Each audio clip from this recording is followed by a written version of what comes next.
अखण्डमण्डलाकारं व्याप्तं येन चराचरं तत्पदं दर्शितं येन तस्मै श्रीगुरवे नमः। तस्मै श्रीगुरवे नमः।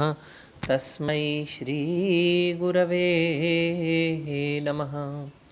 प्रिय विद्यार्थियों, हम अन्नम भट्ट विरचित तर्क संग्रह का अध्ययन कर रहे हैं, जिसके द्रव्य प्रकरण में हमने पढ़ा था तत्र द्रव्याणि पृथिव्यप तेजो वायु आकाश काल दिगात्म मनांसी।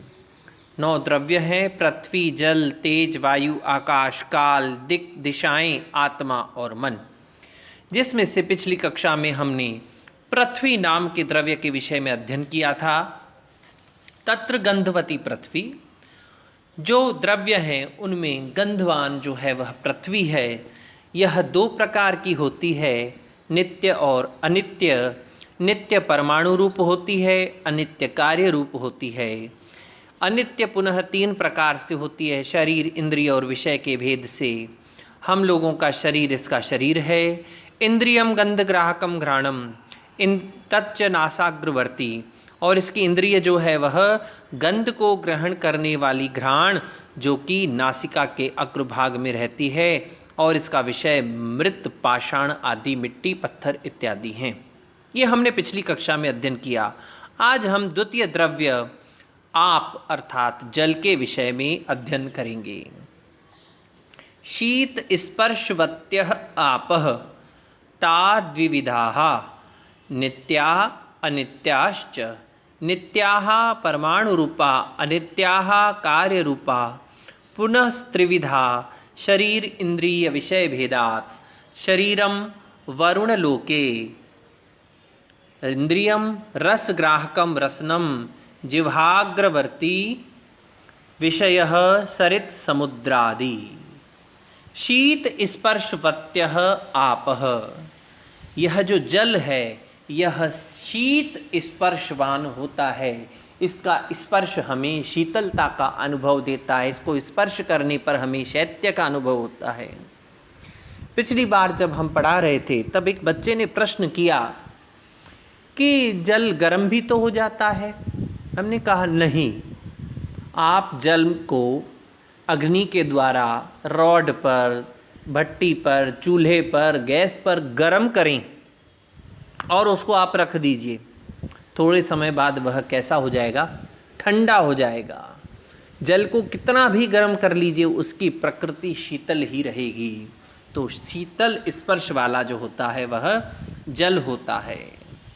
ताहा द्विविधा, और वह जल 2 प्रकार का होता है, नित्य और अनित्य। नित्य परमाणु रूप होता है। अत्यंत सूक्ष्म स्वरूप वाला जो जल है वह नित्य होता है, उसका नाश नहीं होता है।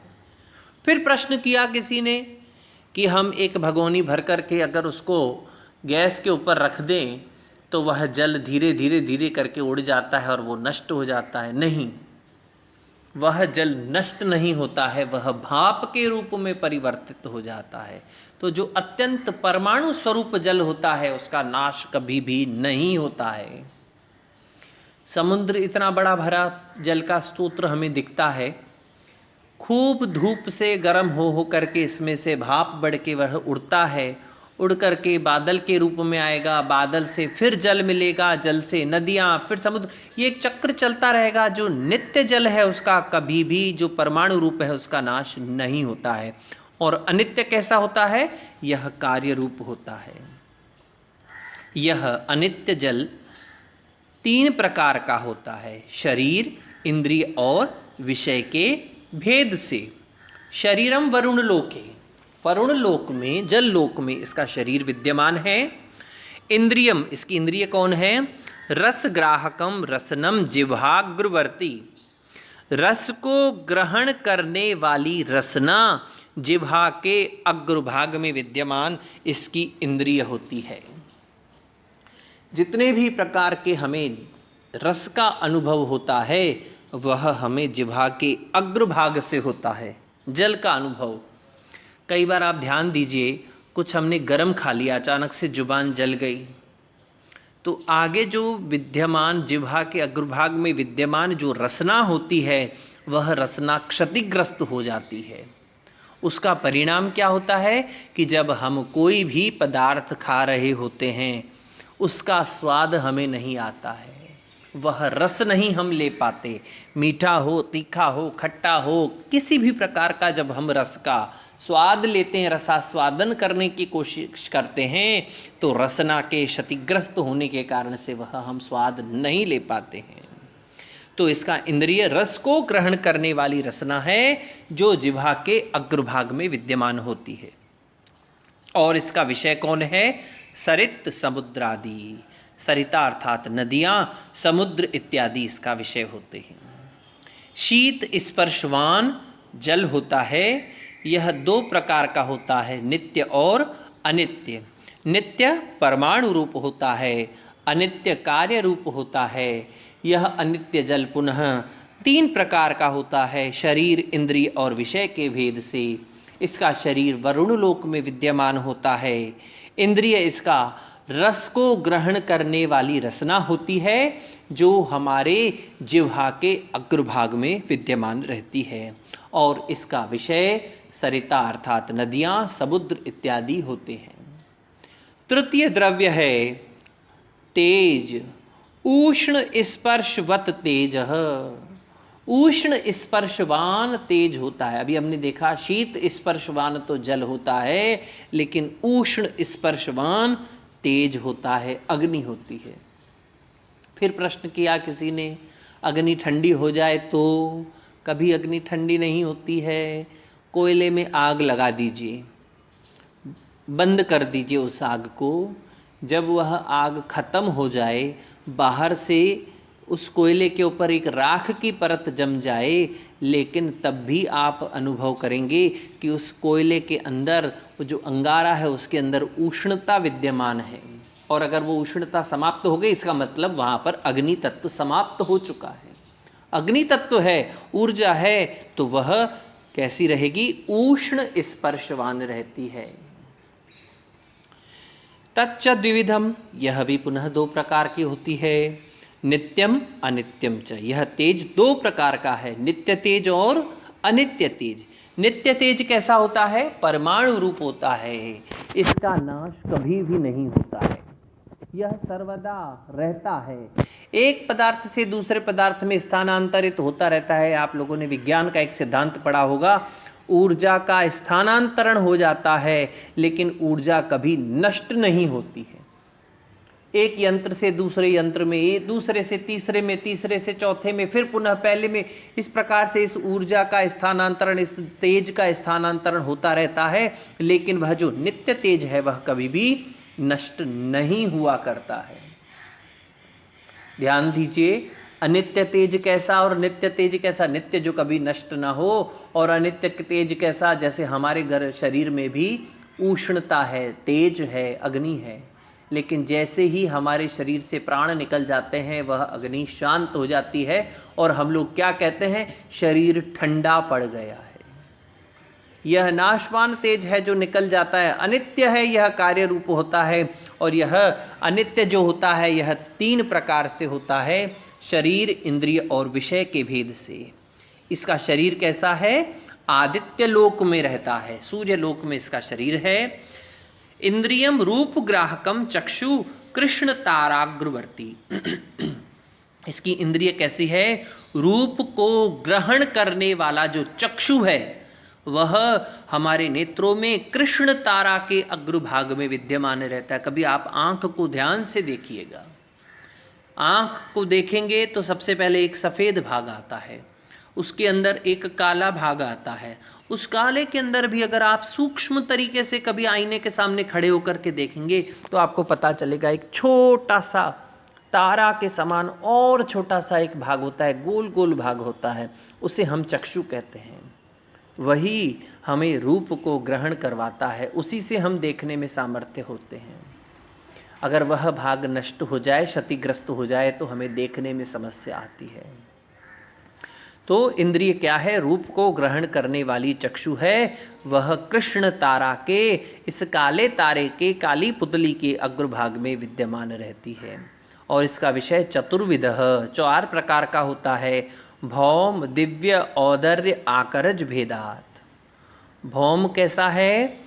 वहनी आदिकम भौमः, जो अग्नि है, वहनी है, वह भौम तेज कहलाता है।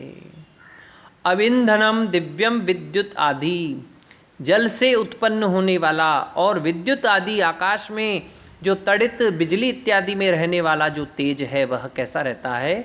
दिव्य रहता है। अब आप प्रश्न करेंगे भैया जल में भी होता है क्या? हाँ, आप लोगों को पता होगा कि जल के द्वारा ऊर्जा का निर्माण, बिजली का निर्माण होता है। जहाँ पर समुद्र तट हैं, आप कहीं भी चले जाइए, इधर सोमनाथ द्वारका वाली साइड चले जाइए, केरल, तमिलनाडु, यहाँ पर जल के द्वारा क्या किया जाता है? विद्युत का निर्माण किया जाता है, ऊर्जा का निर्माण किया जाता है। और आकाश में जो बिजली चमकती है, जब वह बिजली नीचे गिरती है तो आपको पता होगा कितने सारा नुकसान उत्पन्न हो जाता है, आग लग जाती है, जीव जंतुओं की हानि होती है। तो वह जो तेज होता है वह दिव्य होता है। एक और होता है भुक्तस्य परिणाम हेतु औदर्यम, हम जो भोजन करते हैं उसको पचाने वाली जो अग्नि हमारे उदर में विद्यमान होती है उसको औदर्य कहा जाता है, जिसको हम जठराग्नि भी कहते हैं। वो जो जठराग्नि है, हमारे खाए हुए, भोग किए हुए भोजन को जो पचाने का काम करती है जठराग्नि, वह अग्नि, वह तेज जो है वो औदर्य तेज कहलाता है। और स्वर्ण, रजत, लोह इत्यादि में विद्यमान जो तेज है वह कैसा कहलाता है? आकरज कहलाता है। प्रश्न फिर आता है कि क्या सोने इत्यादि में भी तेज है? हाँ, इनमें भी तेज हुआ करता है। पत्थरों में अग्नि होती है, स्वर्ण, लोह इत्यादि में। आप ध्यान दीजिएगा, जब छोटे बच्चे हुआ करते थे, एक पत्थर को उठा के दूसरे पत्थर पर फेंक दिया, क्या होता था?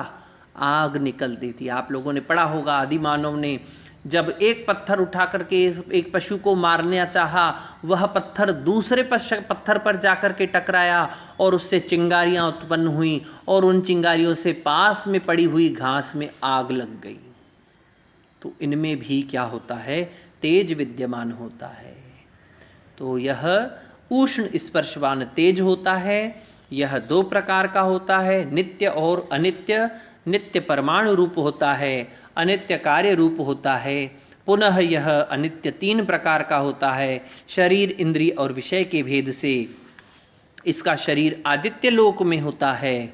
इंद्रिय रूप को ग्रहण करने वाली चक्षु होती है, जो काली पुतली के, काली तारे के उस अग्रभाग में विद्यमान रहती है हमारे नेत्रों में। इसका विषय 4 प्रकार का होता है, भौम, दिव्य, औदर्य, आकरज के भेद से। भौम क्या है? वहनी इत्यादि को भौम तेज कहते हैं। जल से उत्पन्न होने वाला या आकाश में बिजली इत्यादि के रूप में कड़कने वाला जो तेज है, अग्नि है, वह दिव्य तेज कहलाता है। हमारे द्वारा भोजन किए जाने के पश्चात भुक्त विषय को पचाने वाला, उसको पक्व करने वाला जो तेज होता है, जठर में रहने वाली जठराग्नि जो है वह औदर्य तेज कहलाती है। और स्वर्ण, ईंधन, स्वर्ण, रजत, लोह, पत्थर, पाषाण इत्यादि में जो तेज विद्यमान रहता है उसे हम आकरज तेज कहते हैं। तो आज हमने शीत स्पर्शवान आपः, शीत स्पर्शवत्यः आपः और उष्ण स्पर्शवत तेजः, जल और तेज के विषय में अध्ययन किया है। कल हम अगले एक और द्रव्य के साथ आपके समक्ष उपस्थित होंगे। तब तक के लिए ओम शम।